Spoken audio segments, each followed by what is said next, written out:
Hey everyone, I'm Haley. I'm the Hope for HIE social worker, and we have one of our amazing peer mentors here, Ram. He is going to share with us today a little bit about his family's experience with AAC and communication devices. So, Ram, without further ado, if you don't mind just kind of introducing yourself and sharing a little bit about your family's journey, we can't wait to hear. Sure. Thank you, Haley. So I'm Rom. I am from Australia. Haley and I are talking 12 hours apart. My son, Bodhi, is 9 this year, and he does have complex communication needs. So our journey, I have to say, was probably easier than some of the stories I've heard out there. And we've ended up using the Tobii Eye Gaze, which uses the pod picture booklet, which is obviously an electronic version that we use. But how we got there, obviously Bodhi was too young to use Tobii Eye Gaze until he was about 3 and 4. And we had a team of an occupational therapist and a physiotherapist that worked with us. And when it got to that stage where we thought, okay, we need to start using alternative means of communication, we were given a few choices and a few ideas, and the one that everyone sort of directed us to was the eye gaze technology, or the Tobii Eye Gaze. So that's TOBII, eye gaze technology. And we got given a loan from the speech therapist. We were obviously referred to the speech therapist, who then sort of met with us, talked us through our goals and our needs. I should say Bodhi's goals and needs. And from there, we created a plan and sort of step-by-step process of how we're going to do that. First and foremost, we were given an example of one, or a computer that had eye gaze on it, and we tested that and used that with the help of the speech pathologist or the speech therapist. And once we were accustomed with that, we then applied to the NDIS, which is our insurance scheme in Australia. So our therapist helped us with the paperwork there, and then we applied for it. And then quite a few months later, we received it. But up to that and leading, and still using it, we had what we call a pod book. So that's PODD book. And you can work with your speech pathologist to have customized photos, and basically there's images and words associated with those images on a book. You go through and ask questions of Bodhi or your child, and your child will indicate which line or which sort of what he's trying to communicate with you. And then with those pictures, they will associate to a chapter, if you will, and you would flip to that chapter. So if he wants to, play, he would choose the play picture. Okay. And then you would flip to the next. Well, you would then go to the play section and choose those words. So the Tobii Eye Gaze is an electronic version of that, where he will use his eyes. His eyes will focus on a picture that will then give him the options of what he wants to communicate, and then he would place together a sentence. And when he's ready, he presses enter with his eyes. Okay. And then that would say a sentence. Okay. Now, what advice I would give to anyone getting that or then using it is more about the use of it. Is really be intensive about it, and potentially maybe meet up with other families and other children with similar, and talk about it and use it that way. Okay. That's how I would go about it. And in the interim, I know you mentioned that you kind of trialed a little bit, and then they had the kind of a loaner device. While you're waiting on that authorization, I know you said it took, a few months or so. Did you have a device available to you, or did you go back to using the pod book until you got approved for your official device? We we still had our therapy sessions with our speech pathologist. So they had one there that we could, every week we would have one. And then, yes, we did have the pod book that we could also practice on. Okay. So the loaner device was just sort of to trial at the clinic. It didn't go home with you for you to. Oh, it did come home. Yeah. It did come home? Okay. That one did. Yeah. Okay. But then they had to move on to the next person. Okay. So you were able to use that device in the interim while you were waiting on the official approval and to get your specific device for Bodhi. Yep. Okay. I think that's helpful for people to know, just that in that waiting period, find out based on, your situation, if you're able to bring a device home and use one while you're waiting to get your more permanent device. Yeah. I don't know what, if they cost the same in America, but it's fairly expensive here. Yes. My understanding really is kind of everywhere. It's very expensive and it's very different country, even, insurance company in the States specific. So that's one of the reasons we're so happy to have everyone on this series, is because we have people from all over the globe that have had all different types of devices for their child. And then all different experiences. So that way families can really get a big, broad idea of what's available and then see, what they think would be best for their situation. And they can bring all these great tips and tricks that you and all our other panelists are providing to their team to say, hey, other parents have mentioned this. Is this something that we can do?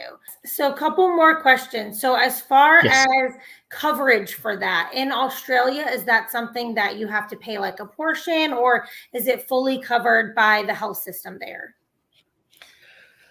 Yes, it is fully covered, but not everyone can get it. Obviously, you have to have certain thresholds, and your therapist have to say this is something you need.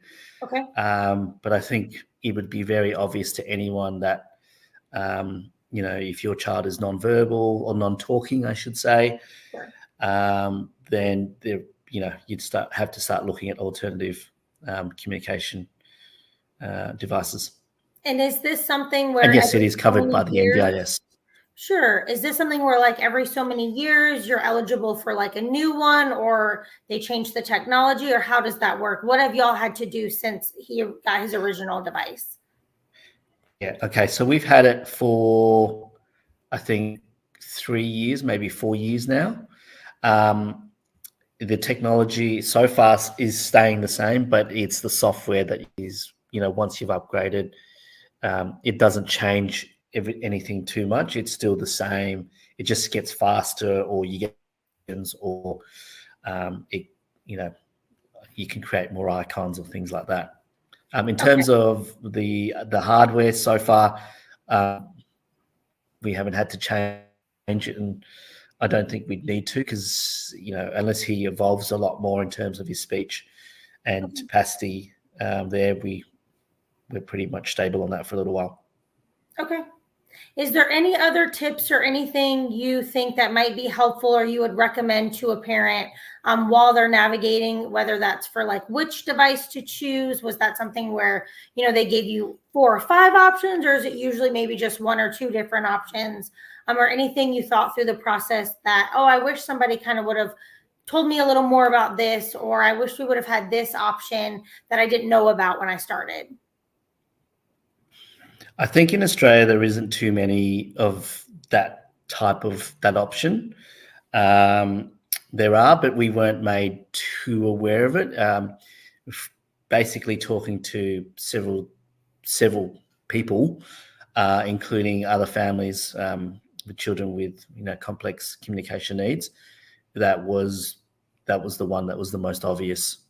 So in Australia, I think we're probably a little bit behind maybe the States or other countries in that tech, but the Tobii eye gaze is pretty good.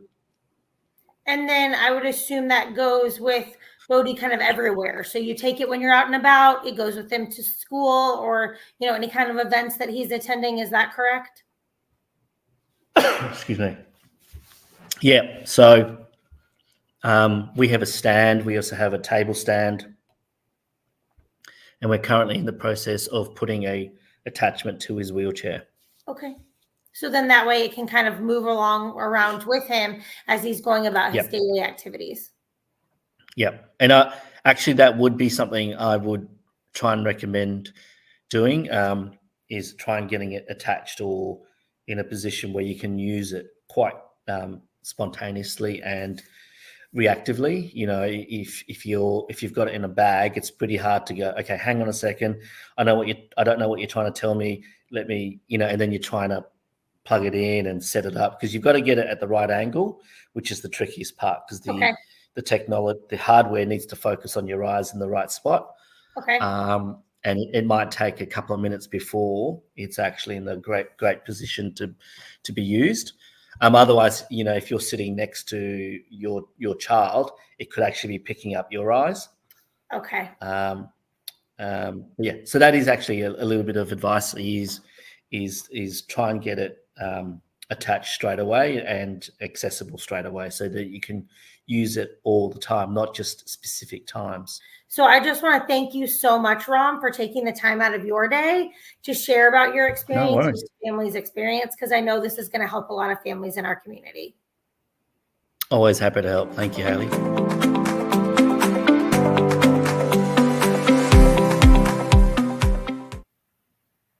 Thank you, Allison, so much for being here with us. I'm so excited to have you share about your family's journey with communication with your child. So if you want to go ahead and get started and share with us about your journey so far. Yeah, not a problem. So my son is 7. We live in Massachusetts in the United States. He currently uses an eye gaze system for communication. It's very, very new though, so we're definitely in the beginning stages of it. We first started with communication probably when he was about 1.5 years with early intervention. And we started utilizing switches to get him to activate toys or, basic, simple cause and effect. We used an iPad with changing the color on the screen on the game or something just very basic. And then we started with a speech therapist outpatient when he was probably just before 3. We first started using a switch with an iPad with the app TD Snap. At that point it was free. Now I know it's a paid app, but back then it was a one-time purchase. So we utilized that with one singular switch with him. His access point was his temple. He has very limited use of his hands. So we found that with, putting it at his head, he was able to, navigate through. Definitely relies on the auditory aspect of it. He has cortical vision impairment. So it was very difficult to even get to the eye gaze at point. So this is where we started. And then he kind of just kept showing that, he was getting it and starting to request things, and definitely used it to deny. He loves saying no, as most, at that point, 4-year-old boys did. And then, we continued to work with his speech therapist at school. And then we work with an outpatient therapist at the local therapy clinic. And then he goes to the big children's hospital here in Massachusetts. So we got connected with the AAC clinic there. We got connected with her probably backtracking before he was even 3 and in the school system. We did an evaluation with her, and she's the one who kind of has steered his communications and which devices we're using, and kind of helping us through the insurance process and collecting all the data. So we have did an evaluation with her, and then periodically we did therapy appointments with her, just to kind of check in, see what buttons he was accessing, seeing if we needed to adjust his, words that he was using or anything to that sort. As time went on and we were able to collect more data that he was proficient with the switches, we started trialing an eye gaze. We went to her office and did therapy appointments and just tried out different ones, see which ones worked for him. We ended up liking the SmartBox 13. It just came out in April. That camera is the one that picked up his face the best with his glasses. He had a really hard time for some reason with the other cameras. They weren't recognizing his face. he also tends to keep his eyes very positioned upwards. So that was probably part of it as well. Okay. But the SmartBox 13 camera works great for him. It recognizes his eyes, his face. It's been fabulous. When we first put the evaluation in, the 12 was only out. And then as we were about to submit to insurance, the rep told us like, hey, you might want to hold off for a little bit. The new version's coming out next month. So kind of put a pause on it, even though that delays it in the long run, but just so we could have the most up-to-date device. Sure. So his eye gaze now is that, the SmartBox 13, but he uses Voco Chat as his like vocabulary on it. Like I said, we just got it maybe 2 months ago, not even. So we're very, very new with it. He loves playing the games. He's very motivated by the games. As most 7-year-old boys are. But then he uses the Voco Chat a lot for right now, just like, yes, no, like, don't like. We make sure it's available to him pretty much at all times. So we have a wheelchair mount for it. Okay. It's positioned for him specifically because of the way his eyes work and his cortical vision impairment. It's pretty close within 18 inches of his face, and it's positioned at an upward angle and then kind of facing down at him. That seems to be the best way he's successful with it. And then we also have at home, we have a floor mount. So we do the same thing. Like if he's laying in bed, we have it off to the side, just keeping that exposure there that, it's there if you want to use it. Sometimes he is like very much just not into it, especially when he's like laying in bed watching TV. He's just like, yeah, I don't care. But, it's at this point, he's definitely using it a lot for yes, no, like, don't like. We have a button that's called Quick Words. It's that like stop, go, more, all done. The very like basic demand request denials. He is also very quickly learning the goodbye button. The dog was barking the other day and it was Murphy, goodbye. Murphy, goodbye. So he is learning. I've had enough of you. Yeah, like he's deaf. And then the other day at speech, we hadn't seen her in a few weeks because of, appointments and whatnot. And I was filling her in on what has happened and over the last few weeks. And he told me to goodbye. So Bye, Mom. Yep. So he's definitely picking up on it. It's definitely, a hit or miss sometimes, but we're hoping just with more exposure, he'll become more proficient with it. He has a page that's called like Funny Goodbyes, and it's all these different, like, his favorite one to say is got a Swiss jellyfish or a chopped lollipop. I love it. Yeah. So trying to make it fun and engaging for him. But also if he doesn't want to use it, not forcing it either. What I really like about the SmartBox is it also still has switch options. So if he's just having a day where his vision's just not there, with his cortical vision impairment, sometimes especially if he's sick or just not like having a good body day, we can put the switch on and he can still utilize the device. It doesn't have to just be eye gaze. And how does that work? Like walk us through kind of what that would look like and how you would kind of transition to that. So if I just notice, like, if he's just not like looking a lot, or, maybe he is just showing me signs of discomfort, like a higher heart rate, or maybe he's having like a, tough day, like with his spasticity, he'll just kind of look away from it a lot. He won't engage a lot.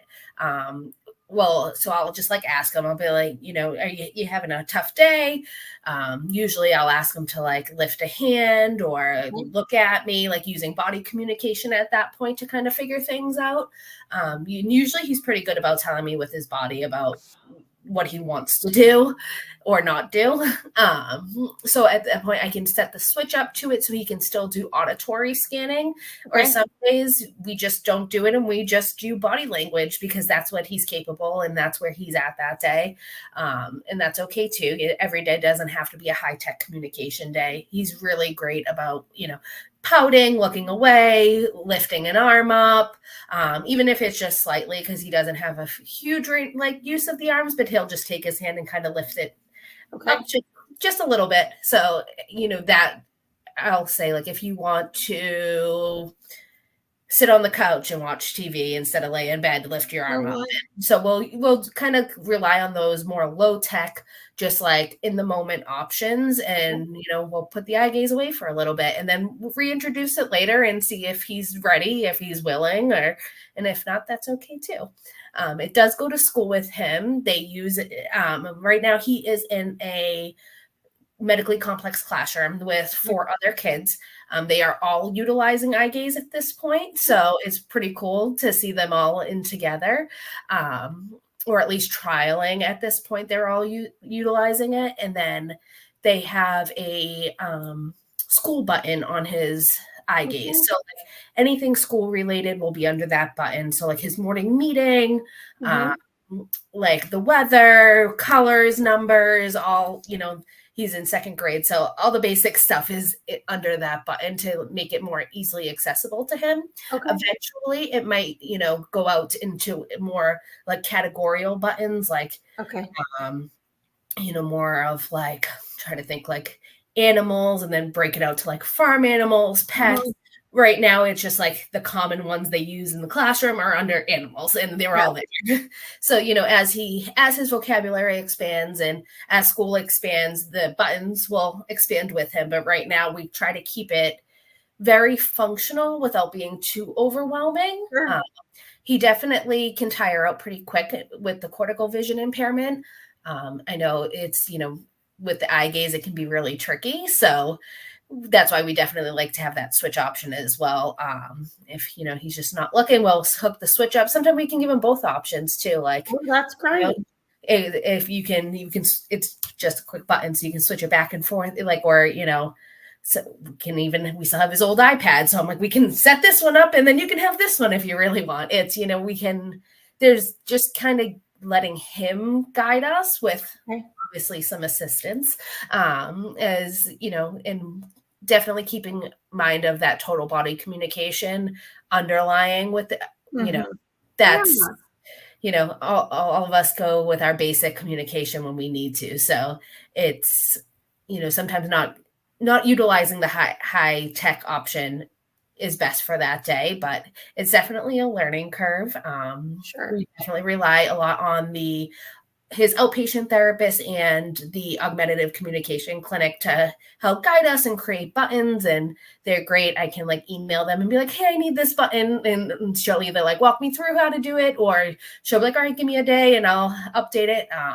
There's like, it's like a cloud option based on the smart box. So his augmentative communication clinic can like add buttons on her end from her computer. And then I just update it. And it all sinks in. So it's pretty great. That is awesome. Yeah. It helps kind of take some of the load off of me if I just can't get to it, or I can't figure out how to create the buttons I want or where they should go.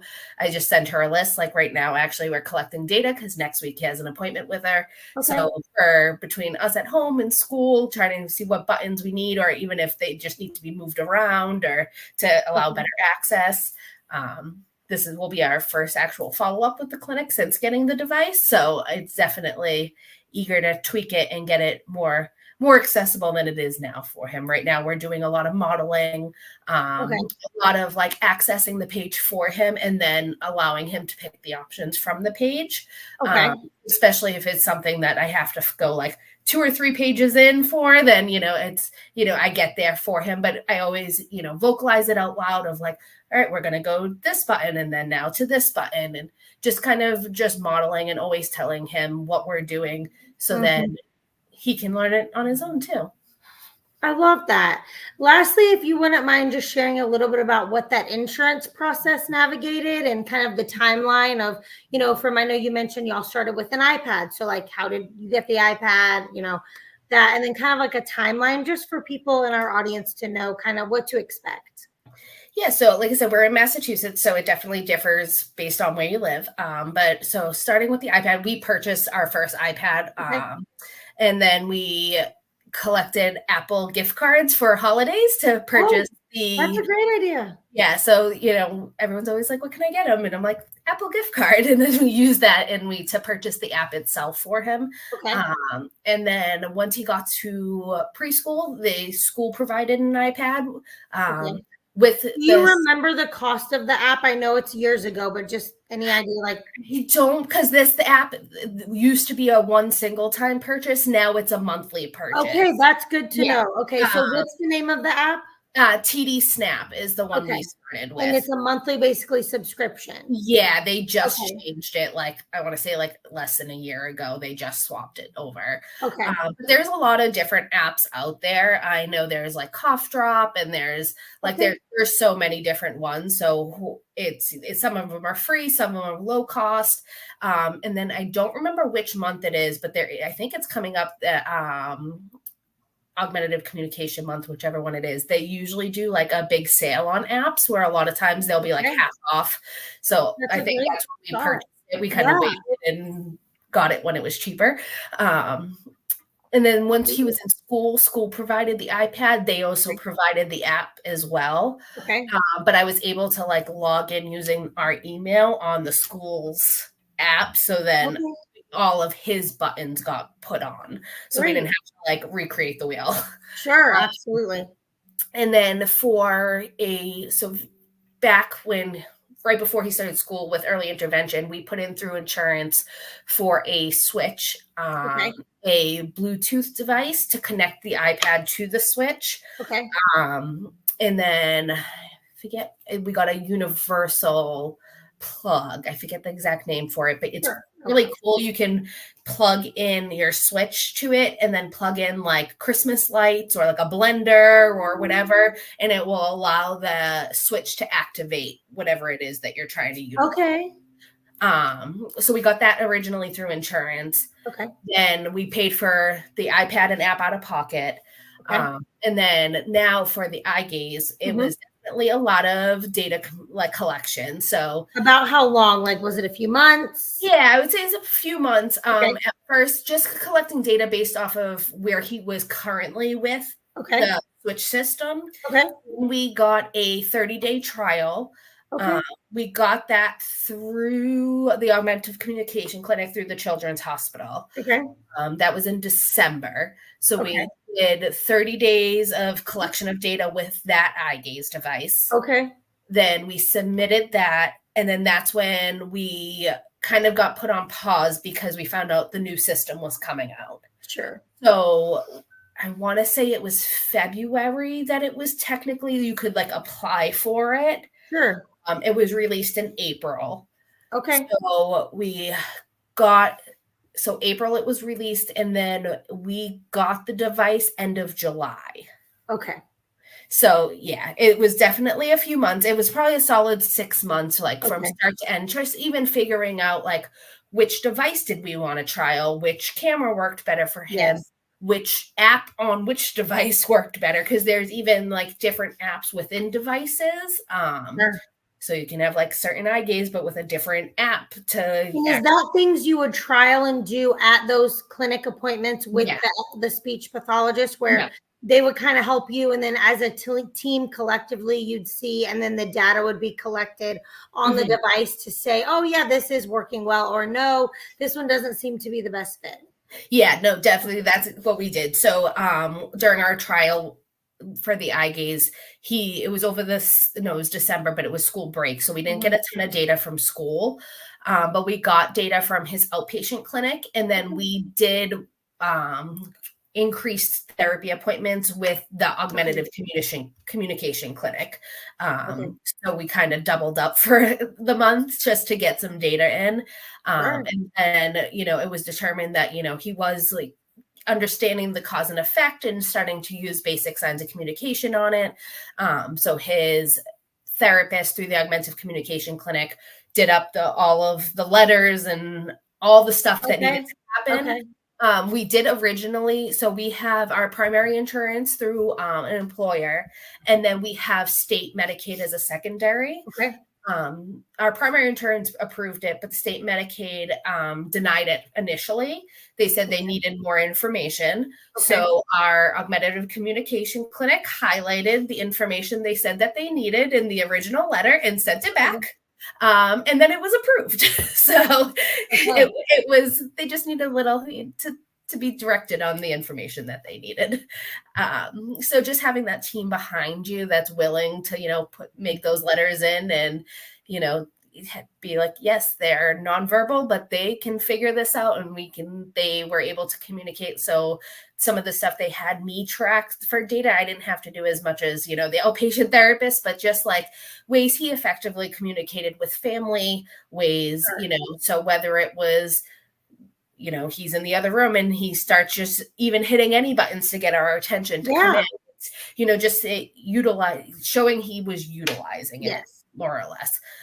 So that was our children's hospital kind of geared everything. And then the outpatient therapist and school therapist kind of just provided whatever data they had. Thank you so much for being with us today and sharing your time. Thank you.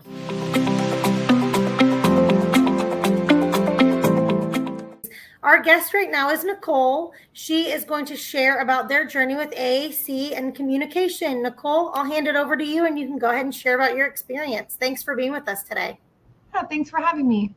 So like she said, my name is Nicole. I have an 8-year-old who has HIE and has started with AAC about the time he was 2. It was a very lengthy process. When we first realized that he wasn't speaking, we had to do hearing tests to prove that it wasn't a hearing impairment causing him to be nonverbal. And we started with really simple little printout sheets like this. Sorry, let me move it. That's okay. So we just had a couple icons and he would point to, what he needed. And then it got upgraded. Okay. And then, more words were added. Okay. So once we were showing that we had access to language we understood, we started trialing different AAC software and different devices. So Dynavox is really popular. It didn't work out the best for us. We actually did best trialing our PRC device. At 2 and 3, he did really well with eye gaze. He has a lot of hand-eye coordination delays. And so using eye gaze, he was able to use the pupil of his eye to hover over an icon and it would select it for him, which is awesome. Now that he's 8, he decided he's too cool for that. So he likes to touch his icons. So we can toggle through both whenever he is able to switch his input.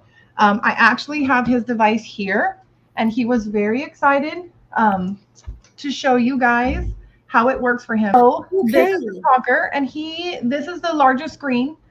So this is a PRC Accent 1400. Okay. And we use Unity software primarily, but he has used New Voice at school. Okay. He also toggles through the same system, but he wanted to show you guys. So because we have dexterity, we have some spacing built in around the icons. Okay. And this is really helpful at the hospital, in a hospital setting, because he can talk to the doctors directly about things that hurt and pick all the different parts of his body. Okay. So it's nice, instead of me looking and kind of translating what he's signing, he can tell the doctors directly where they can hear him and kind of ask follow-up questions. His favorite, though, is his joke page. And so on here, he likes to ask people, what do you call a bear with no teeth? I don't know if you can hear that. It says, what do you call a bear with no teeth? Okay. A gummy bear. A gummy bear. So this page is his absolute favorite. I love that. Social wise, this is a big kick with his friends because he likes to ask people, do you want to hear a joke? Now you tell one, which is really helpful with all his little buddies. And then at school, from like an educational perspective, he is able to do his reading and writing assignments on his tablet. Okay. He types out what he wants and either has an aide that transfers it onto a paper for him, or we were trialing a new software where he is able to pull it up on a document and he can print it right on his teacher's printer, which is amazing. Great. Yeah. The downside is for us, at least in Texas, we had to trial it for 3 months to show proficiency with this software and this device. And then once we finished the trial period, we had to show 3 different things that he tried and why this was the best for him. Between the device, the case, Eye gaze was just this extra little bar here. It has a mount that connects to the very back on here. So it goes right onto his wheelchair, and a stand. It came out to $14,000.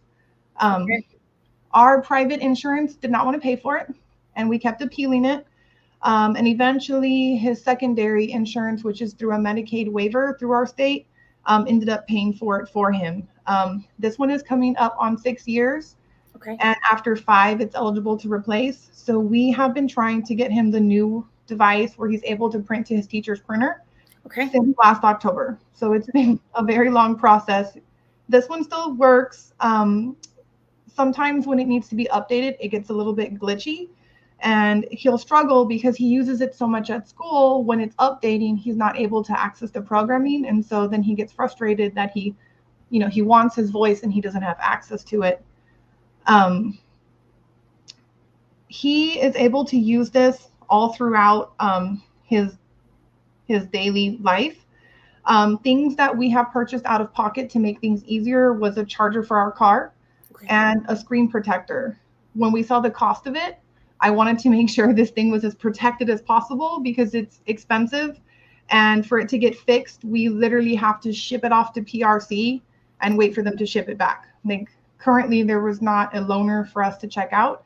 And so that makes it a little bit more difficult. Is there anything else, that we might not have touched on that you may just want to share about, about navigating this process, or anything that you wish somebody had kind of told you about, that now that you're thinking about it, you're like, you know what, that would have been really helpful when I was, first going through this process? One of the things I thought was really cool is every year we try to go to the Ability Expo to see what new products are emerging or services are in our area. And one year when we went there, we have Easter seals in Texas. I'm not sure if they're all throughout the United States, but our Easter Seals chapter actually has something that they call bridging apps.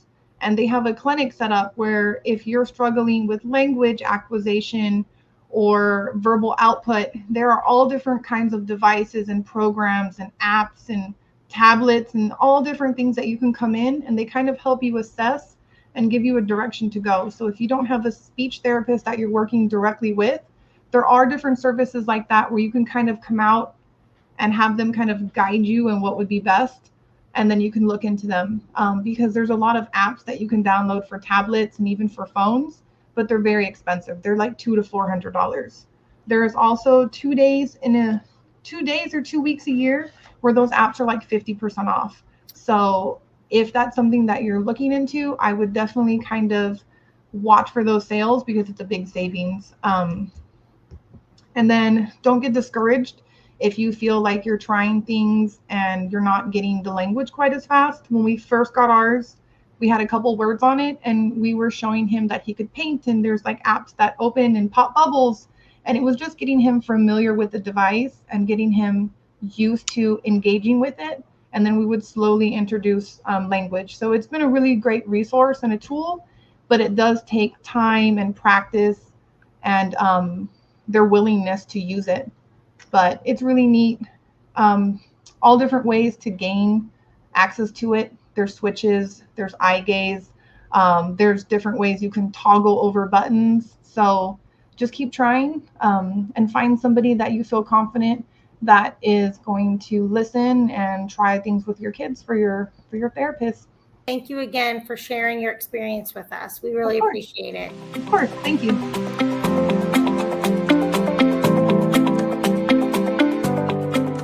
Yes, we have Gaby here with us. Thank you, Gaby, so much for joining us today to share about you and your family's journey with AAC and communication. So I'll go ahead and let you start sharing. All right. Thank you, Haley. So happy to be here. So our communication device that my daughter Izzy uses is critical to her life every day, our family's life, and has made her life so much better. So my daughter is 10 years old. Her name is Isabel Grace. We call her Izzy, and she has an accent, what we call an accent device with the Empower software, and the language is called Unity 60 Sequenced. So if that's not a mouthful, I don't know what is. And I always forget what it's actually called, but basically Unity is the language, Accent is like the device or the computer. Okay. So it's not an Apple device. It's like a tablet basically. Okay. So she got this same software when she was about 3 years old, I believe. And she was really little. And I remember our SLP at the time said, I think we should get her a talker. And that's what we call it. And I was like, really? I was like, that seems like heavy. It's like a lot to add. Da, da, da.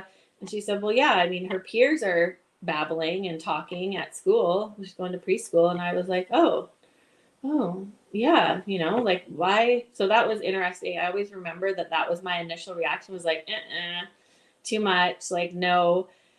And then I'm so glad that woman pushed and she got us set up with a device, her first device. And it was just incredible. Like immediately she took to it pretty much. And the reason we chose this language and this kind of setup is it's really good for kids that struggle with fine motor control. So she has kind of like a wiggly and she's always moving. And this is based on muscle memory. So the word will always be in the location that it's in. Okay. So kind of like her body and her muscle memory remembers where those keys are and where those words are. And I think that's really helped her as well. The longest part was we really tried hard to import symbols that were relative to her. So I spent a lot of time taking pictures of family members and friends and so that they could import the accurate, like the real pictures or changing the words so that they made sense for her. Okay. And yeah, so since then we've changed, we've had, batteries changed and more often than not, she's just really rough on the device. So it's like getting a bumper put back on or a key guard put back on. Okay. But does she have it attached to her wheelchair or? It does. Okay. Yeah. Okay. And so that is a whole other process. And surprisingly, it's a whole other person's job that does that. Okay. That's helpful to know. Yeah. So an occupational therapist will visit with you when you're getting your device and they will take a look at what kind of equipment they use and what, how you guys see her using it. And like the devil's in the details, that is the tricky part because is it going to fit under your dining room table? Is it going to fit at her school desk? Is it going to fit through the doorways of her school and of your home? And those are the things that really take a lot of time to sort out. So I would just say don't give up and, ask if you're not getting anywhere, ask to see the classroom set up, ask to see the wherever you think they need to have their device. So Izzy even has a mount on her walker so that when she's doing exercise, she has her talker. Like I forgot to say, we're in Canada. So we live in Ontario, Canada. When she was born in Iowa in the US. And the process was somewhat similar. But our SLP in Iowa set us up with a private company who issued the device and set us up with the the software and everything. And then because she had Medicaid, it was paid for through Medicaid because she had the diagnosis that she has. So and about how long was that process, like from maybe when they recommended and started to when you received the device? It was pretty quick. I mean, I want to say it was, I think we trialed 1 or 2 before. So that process might have taken 4 to 6 months maybe. And then just finalizing our decision. But I think we went with pretty much what she suggested. And then, I feel like we were up and running maybe within 6 or 8 months. So that was our experience with her first device. I will tell you, it has been a long journey, and it has felt like a lot or like too much at times. Absolutely. But still, there's no way I wouldn't do everything over again. So mostly what's overwhelming about it is just all the technology. So Okay. like I was all of a sudden being taught to be now like a computer technician, Sure. speech and language program developer, and it just adds to your role, which can be overwhelming. So take time with yourself and be really patient with yourself. Ask for help when you need it. So yeah, patience is an understatement. Wait, and also presuming competence. Patience with you, patience with your kid. Modeling. Number one, you have to model it. And so if you don't understand how to use it, you can't model it. And once I understood really what that even means, modeling just means you using the talker in front of your kid and conversing that way. Also really improved her language development. And Those are such great tips and advice. Gaby, I just want to thank you so much for being with us today and just sharing just all the knowledge that you have and all of your experience. please Absolutely. ask any questions on here or in the Facebook group. I'm happy to be there and ask questions or answer questions.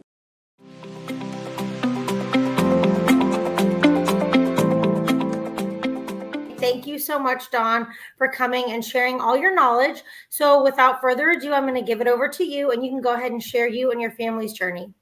Thank you. Happy to be here. AAC is something very near and dear to my heart, and something that we've really focused on and prioritized throughout Emerson's life. So my daughter, Emerson, has cerebral palsy. She's GMFCS level 5. She doesn't have any speaking, no words at all, no verbal communication. She uses a wheelchair, so she's the highest level in terms of severity. And really, when she was a baby and we were first getting started on this journey, we didn't really know what was going on inside her head, because she couldn't really, communicate at all. And so early on in our journey, I read a book that was about a mother's journey with her son with CP, and how he utilized AAC and how he really was inside there and was smart and wanted to learn, and he just needed a way to communicate, to be able to go to school and learn. And he ended up writing poetry, and it was just this really amazing book, and it just like triggered me immediately to be like, wow, I need to be, communication's important. I need to figure out what's going on inside her head and push for that.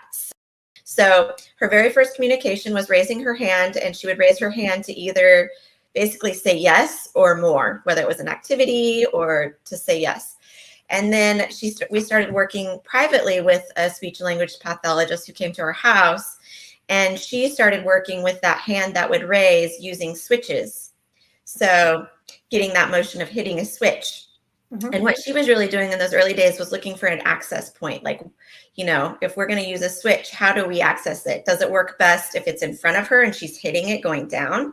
Does it work best if it's behind her hand and she hits it going back? Does it work best if it's, because Emerson's movement is so limited, her motor skills are so impacted. That was one of the most challenging things, was finding this access point of where she was going to hit these switches to be able to access communication. So that's how it all started.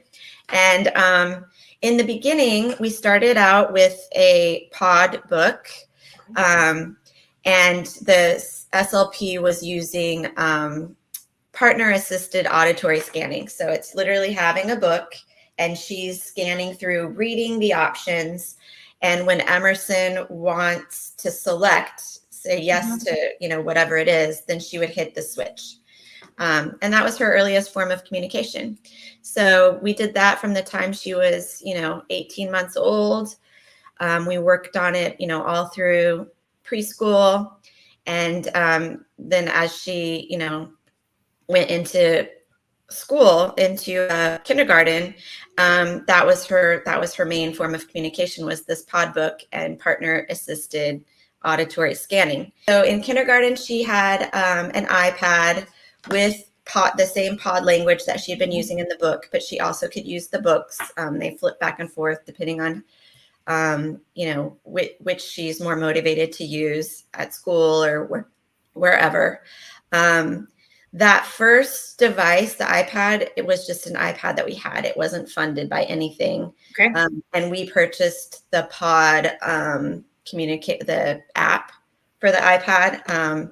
We potentially could have gotten funding for it, but it was, I don't know, at the time it was a couple $100, and we just it wasn't a fight that we were ready to wage yet, since it was fairly reasonable in terms of the cost of it. Okay. In, I want to say maybe the first grade, she was doing well enough with the iPad that we decided to invest in getting her a dedicated device. So at that point, her SLP determined that a Tobii Dynavox, I forget exactly which model it was, at the time would be the best for her. And so we would support her use of Pod and auditory scanning. And the thing that the dedicated device did that was better than the iPad is the Tobii device allowed us to put a personal speaker by her ear. Okay. So for all of that auditory scanning that happens before she actually says something, that can be very confusing to her peers, to teachers, to people around her, because when the scanning is happening and everyone can hear it, they think she's saying all that stuff. It's hard for everybody to understand that the device is just scanning right now and she hasn't actually selected something.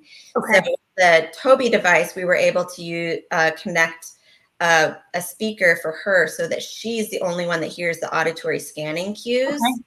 And then it wouldn't actually broadcast until she said something. Okay. So we used the Tobii device. One question for you was that also still connected to the switch, or was that separate? So do you mind just sharing a little bit about how that connection works and what that sequence would look like? So she was still using single switch scanning, and she had one little jelly bean switch. Okay. That was mounted to her chair. Okay. And is right behind her right shoulder, and she would raise her hand. Okay. And that's how she would activate the switch. And the switch was just plugged into her device. It was just connected directly to her device.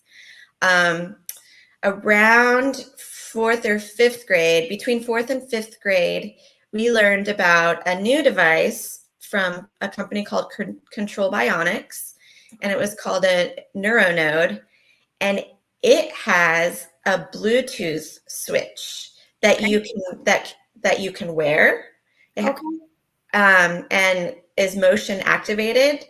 And we trialed that device, and the idea was, instead of having this switch behind her hand that she had to get all the way back to, and on different days her body would move different ways, and if she was off a little bit, sometimes she would go to hit the switch, but she wouldn't hit the switch, or the switch wouldn't activate.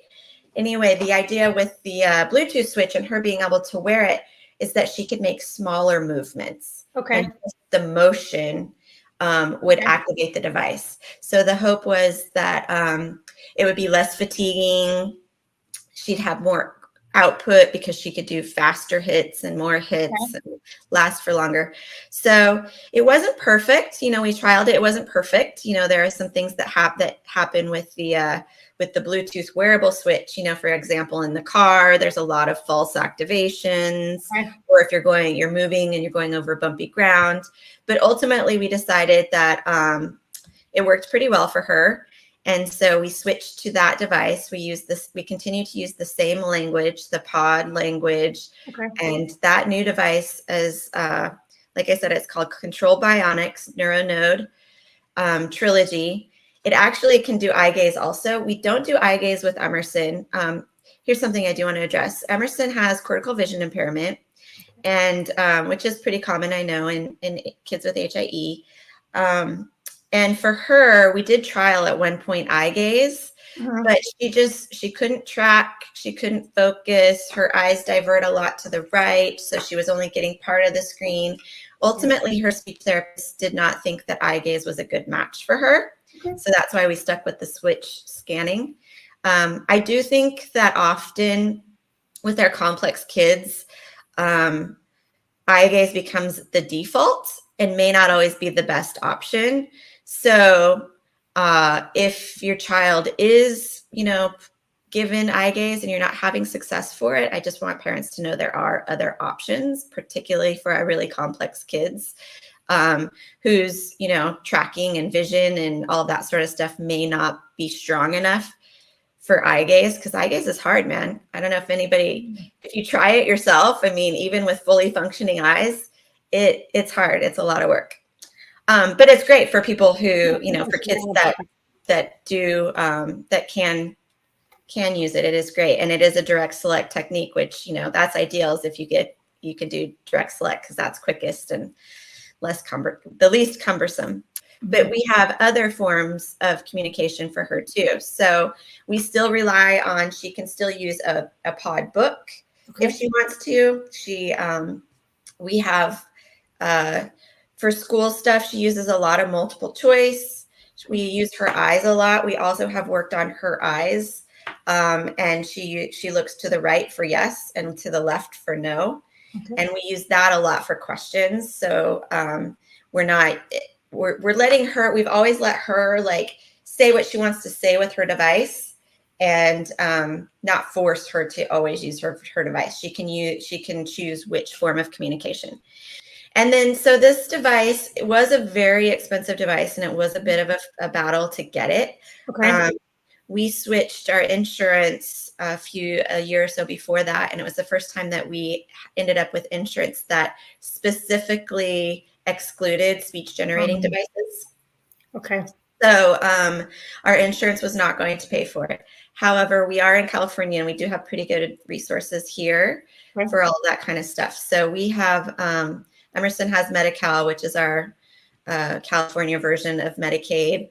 And we also have here in California what's called California Children's Services. And so we went through California Children's Services to be able to fund the device, but they don't make it easy. They make you jump through a lot of hoops. We had to see a lot of specialists. We had to have a lot of extra kind of evaluations. They had to evaluate us there at CCS. We had to see doctors that didn't even make sense to AAC use. For example, they insisted that we get a report from our ENT, our ear, nose, and throat doctor, which has nothing to do with AAC use or why a person can't speak. So that's how little they know about what they're doing. And that's just very, that's just a lot of appointments and a lot of time, and just kind of extending the process much longer for sure. Right. So, but we didn't give up, and ultimately they did fund it. So about how long was that process? From maybe when you reached out to start to when the device was funded and you received it? I think it was about 6 months. Okay. And again, the most important part about all of this is just the consistency and the access. It's not ever a question whether Emerson is going to have her device with her and up and running. And it's just like her wheelchair. You know what I mean? She can't leave the house without her wheelchair because that's her mobility. She can't leave the house without her access to communication. I will say another thing that was really cool about the Bluetooth switch is she doesn't have to be in her wheelchair to use it now, which previously when she had the switch that was attached to her wheelchair and all of that, she pretty much had to be in her wheelchair. Now she wears this Bluetooth switch on her wrist. And one of the things that we did right when we first got this device is on weekend mornings, we insist she stay in bed a little longer than she likes and maybe watch YouTube or watch the iPad or something along those lines, because we don't want to get up at 5 a.m. on the weekends, even though she still does. Sure. But yeah, so she's still using that device and still learning how to use it. And, she grows with it every day. And the other thing that we are always doing is updating it and adding things that are relevant to her. So we've always worked really closely with school for adding words, whether it's vocabulary words or they're working on a specific book or a unit, what are the school words and the vocabulary words that we need to add so that she can use her device to participate in school stuff. And the same, now that she's a teen, we're constantly updating it with the teen lingo and all the words that her peers are using so that she can do that as well. And then we can put fun stuff on there too. You know, she's a big Taylor Swift fan. So we have a whole page of a couple of pages where she can play Taylor Swift videos and choose to do that herself, or to put Taylor Swift facts in there that she can share. She has an Alexa page where she can, you know, ask Alexa to do something. That's another thing that we're working on. We just renovated our house and we've chosen to make it a really smart house in the hopes that she become more and more independent within our home and utilize Alexa to control her environment, to watch TV or play music, or all, and that too is a work in progress. Sometimes she's successful and sometimes she isn't, but that's the goal. We always set the bar really, really high for her. But it's been a really slow process. And I think that's like my key thing with Emerson, with really, really complex kids with really, really complex bodies. Don't give up, because we just always prioritized it and dedicated ourselves to it and kept working with the speech therapist, but always ensured that her device was on her chair. And sometimes, you know, we'd go days or weeks without her really saying anything meaningful. But we always made sure she had access, because you never knew when something was going to pop up and she would just say something that would like motivate you to keep sticking with it because it was so powerful and meaningful. I just wanted to share one more thing. I think one of the biggest things to do also is just to presume competence in your child, even when you don't know. Just assume that they're in there and they have something to say, and work really hard to help them, you know, to support the efforts for them to be able to communicate, because it's so communication to everything it's so important to everything they do in life. And you'll encounter a lot of experts and people who don't believe in your kids. So you have to be their advocate and you have to believe in them, and you have to find the people that believe in your kids too. And we'll do everything to support the effort to get them there, because it's so, so worth it. And I've had to fire a lot of people in her life that, you know, didn't believe in her. And I've always found the people who do, and it's made all the difference. Absolutely. Having that team around your child that's just there to encourage them, that is absolutely so important. Thank you again, Dawn, so much for being with us today. We really appreciate it. Thanks, Haley. Bye.